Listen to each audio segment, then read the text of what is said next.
So jumping in, let's talk about this perimeter-less workspace.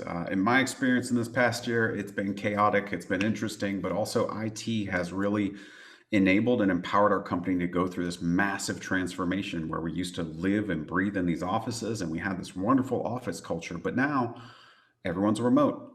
We have to figure out how to do onboarding remotely. We have to think about recruiting differently. We have to think about offboarding much differently. And as a security practitioner, we all know security hygiene is really critical when it comes to how we operate and protect our organization. So that connection with IT is really critical, but really security is culture. So in our first topic, I really want to talk about what's really changed for all of us.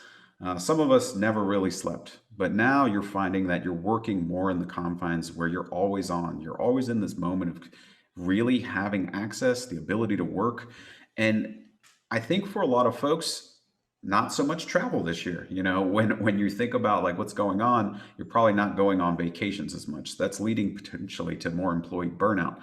And with that, I think with less travel, people are making adjustments to how they actually work. So even within our own organization, some folks want to work from Hawaii, some want to go to Italy for a month. And from a security perspective, while some controls are required for engineers and their access to production environments and thinking about how we control it, overall, we're not restricting, right? We're opening the door to a new world where you can work almost from anywhere. And I think most companies need to evolve with that. So that always on mentality is really, really important. Uh, the next piece I'd really like to talk about is kind of the increase of what the security team sees. So in the first phase of going through this pandemic, I don't know any security operations team that wasn't flooded by new alerts, new issues, and I'll give you one that for me was really painful.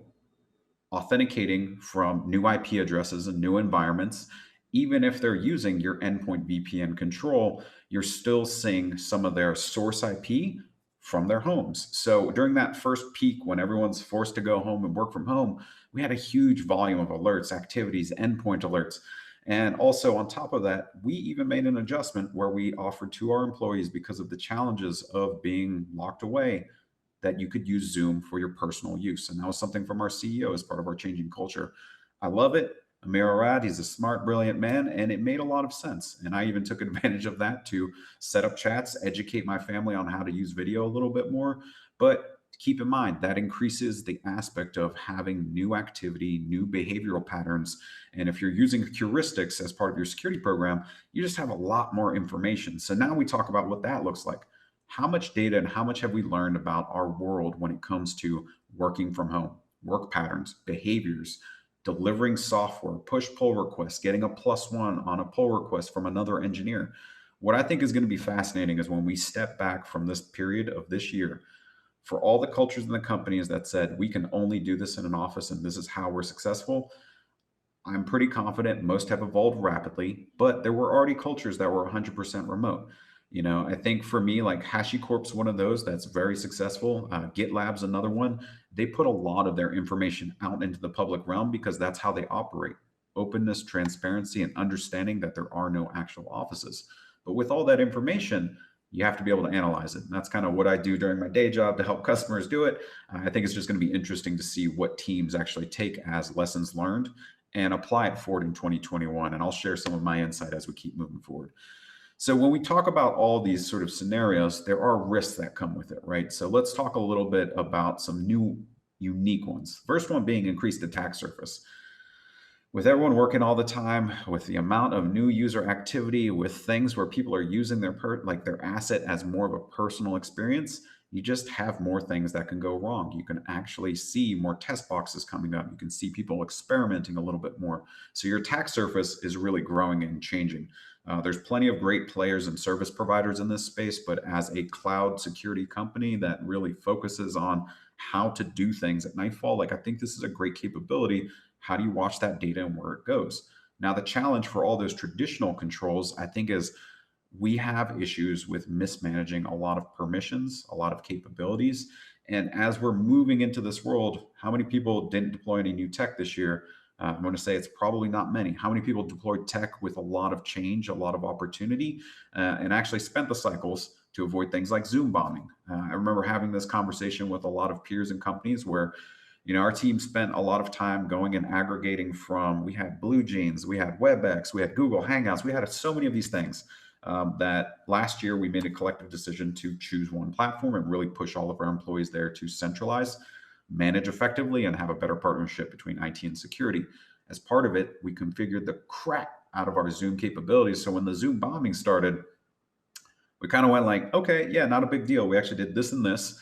But a lesson learned after that, even for us, was a plugin. One plugin that was historic, specific to a couple of users. It did not get refresh permissions, and it allowed for certain people to find their meeting invite that sat around for over a year and actually have some people click into these things. So nothing bad happened, but at the same time, like, we wanted to avoid a lot of that risk by managing those permissions and those configurations out of the gate. And I think as you have new tools emerging, you have to make sure that you're controlling and configuring them effectively. Same thing with engineering access to production environments, how you're trusting where they're coming from. And if you had trust based on office location, I hope you found a way to evolve, because that's where you're going to have to do a lot of anomaly detection too. And the last thing I'll really mention, I think this one's tough for everyone, is compliance. Compliance and privacy. That'll be kind of the underlying hook and the bonus of all these talking points.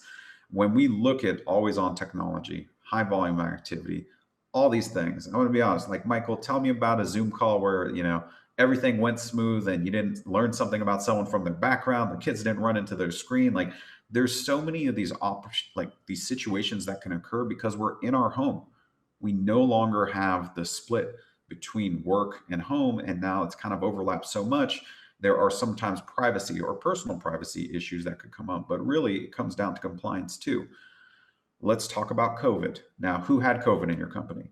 Why are we talking about it? Because that in itself is a privacy violation of sharing healthcare information.